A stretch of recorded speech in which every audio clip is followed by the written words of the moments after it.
Hello friends, कैसे हो आप सब। मैं हूं स्वाति और स्वागत करती हूं आप सभी का अपने प्लेटफॉर्म पे। तो आज हम करने जा रहे हैं एमसीक्यूज़। जितना भी हमने पढ़ा था उसके मैं कुछ एमसीक्यूज़ लेके आई हूं जो पेपर के लिए इम्पॉर्टेंट है आपके। तो let's start with the MCQs.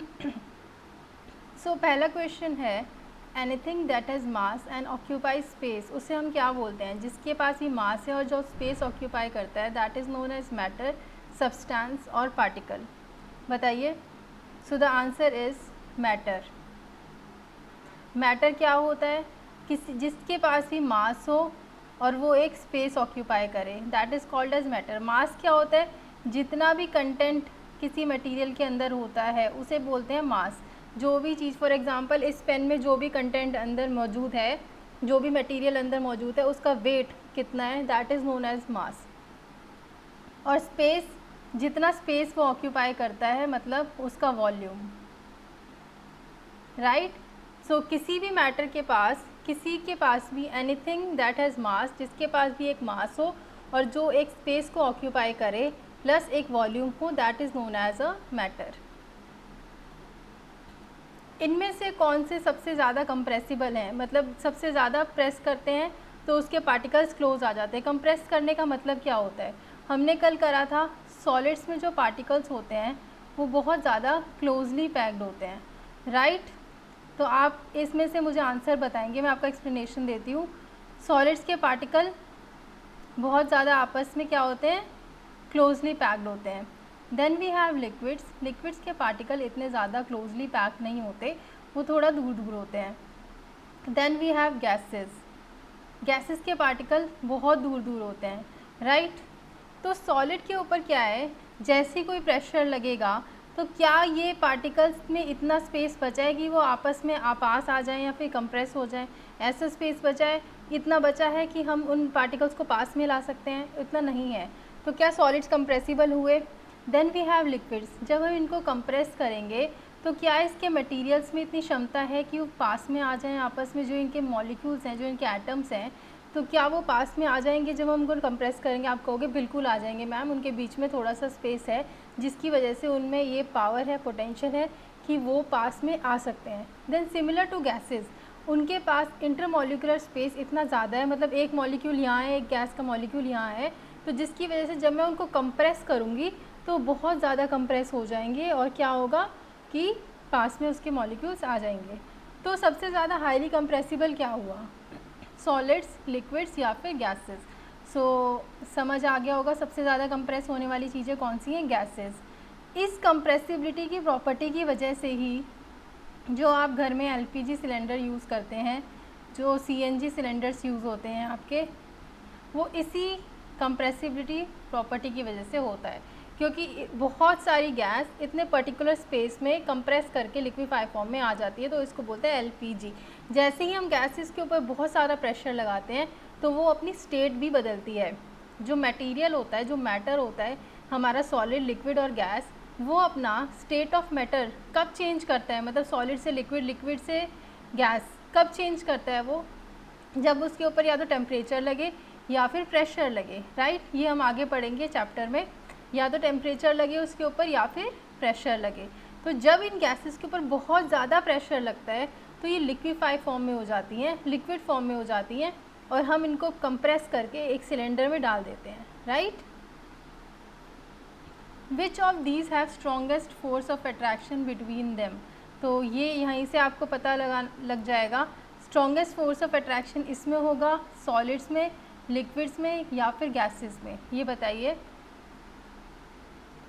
अब जब फोर्स ऑफ अट्रैक्शन सॉलिड्स में बहुत ज़्यादा स्ट्रॉन्ग है तभी तो आपस में क्या है, पैक्ड है, वो आपस में अच्छे से मॉलिक्यूल्स पैक्ड है, जब उनके बीच में फोर्स ऑफ अट्रैक्शन बहुत ज़्यादा लग रहा है। लिक्विड्स में फोर्स ऑफ अट्रैक्शन है और सॉलिड्स के कंपैरिजन में फोर्स ऑफ अट्रैक्शन थोड़ा सा कम होता है, और गैसेस में मॉलिक्यूल्स बहुत दूर दूर हैं, एटम्स बहुत दूर दूर हैं, तो फोर्स ऑफ अट्रैक्शन जो होता है वो काइंड ऑफ नेग्लिजिबल होता है। तो आंसर इज़, इनमें से किसके पास स्ट्रॉन्ग फोर्स ऑफ अट्रैक्शन है? तो आंसर इज सॉलिड्स।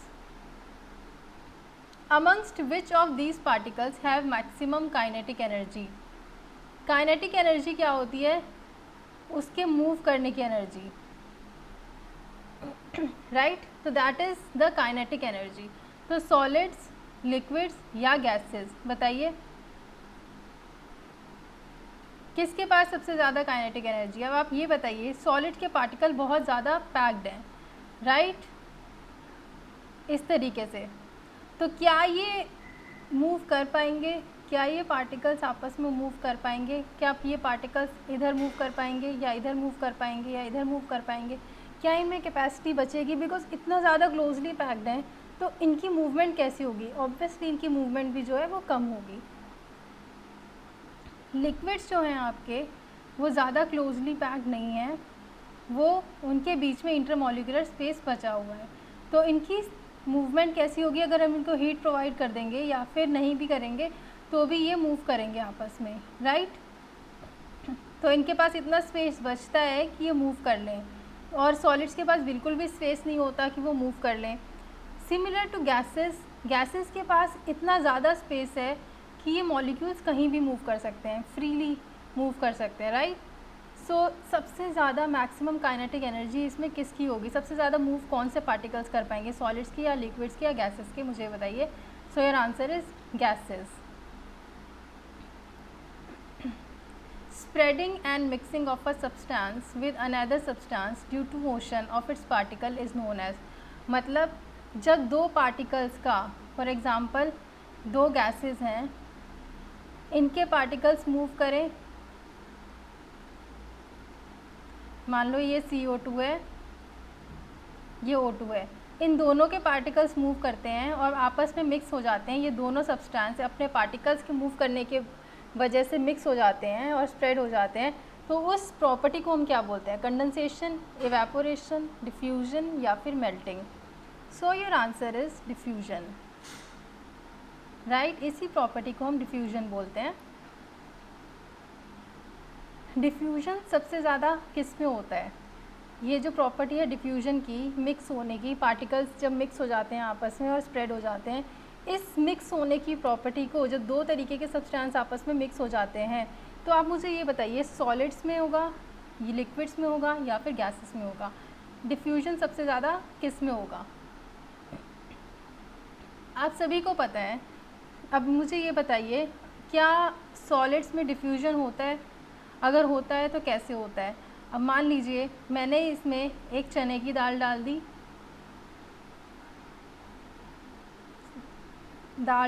पल्सेस जिसको हम बोलते हैं, और एक चावल डाल दिए।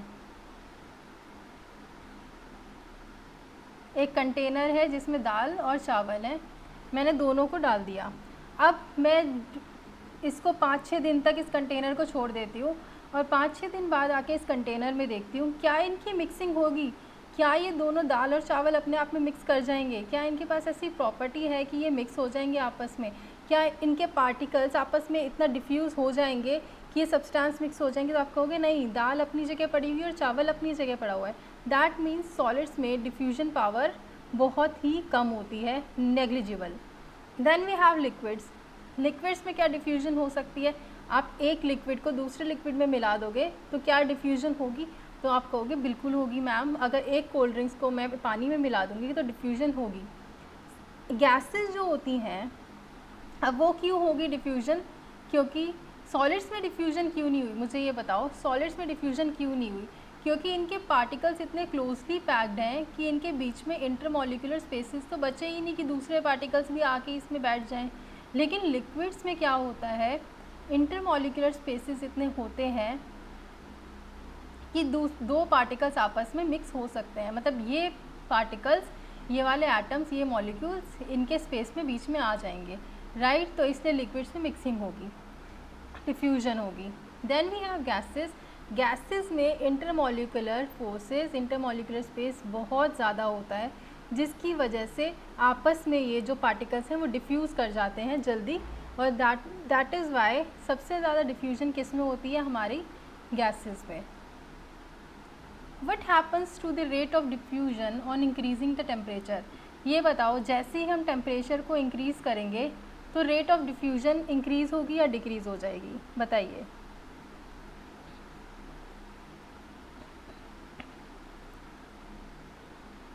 कोई भी यहाँ पार्टिकल है, मुझे ये बताओ, मैंने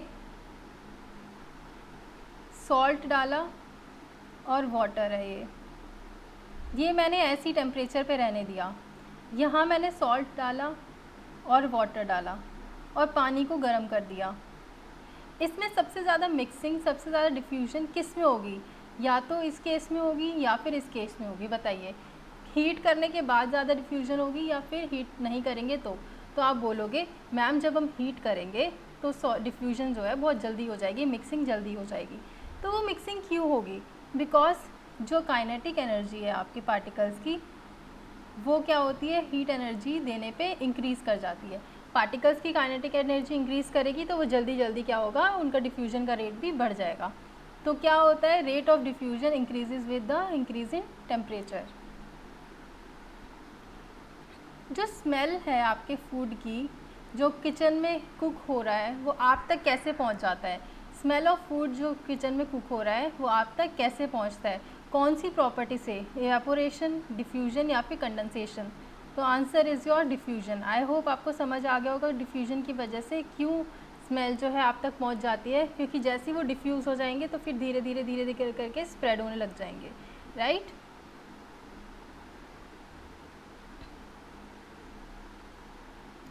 why do gases have high compressibility? Gases में सबसे ज़्यादा कंप्रेसिबिलिटी क्यों होती है? क्योंकि उनके पार्टिकल्स का साइज़ स्मॉल होता है, क्योंकि रैंडम मोशन होती है पार्टिकल्स ऑफ गैसेस की, या फिर इंटर पार्टिकल स्पेसेस जो होते हैं वो ज़्यादा होते हैं, या फिर बोथ बी एंड सी? बताइए।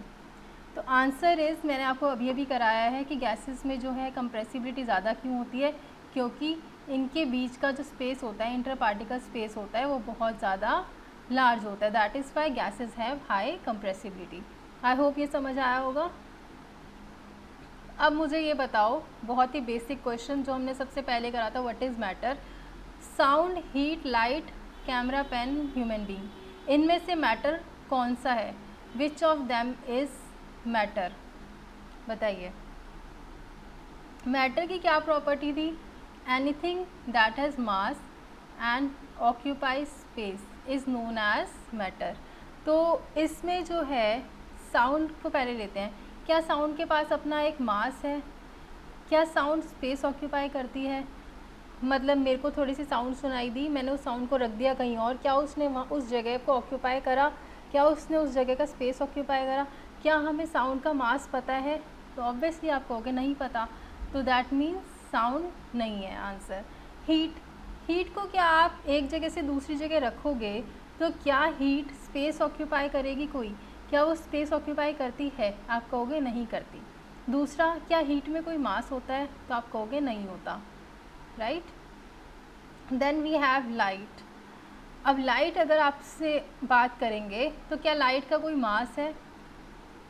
कोई स्पेस ऑक्यूपाई करती है लाइट? तो आप कहोगे नहीं, कोई भी स्पेस ऑक्यूपाई नहीं करती और इसका कोई मास नहीं है, तो that is Y light option भी गलत है। कैमरा, पेन और ह्यूमन बीइंग, इन सब के पास अपना एक मास है और एक स्पेस ऑक्यूपाई करते हैं, so that is why they are all matter. अब लाइट का केस है जो, वैसे आपका जो है 9th क्लास की बुक तक वो दिया हुआ है कि कोई भी मास नहीं होता, लेकिन हायर क्लासेस में जब हम पढ़ते हैं, क्योंकि आपका 11th-12th का सिलेबस नहीं आता CGL में, लेकिन जब हम 11th और 12th में जाते हैं तो हम देखते हैं कि जो लाइट है that is made of photons, तो उसका मास भी हो जाता है। तो बट आपको क्या टिक करना है कि लाइट इसमें से मैटर नहीं है, right. So this is all for today. Take care and keep practising.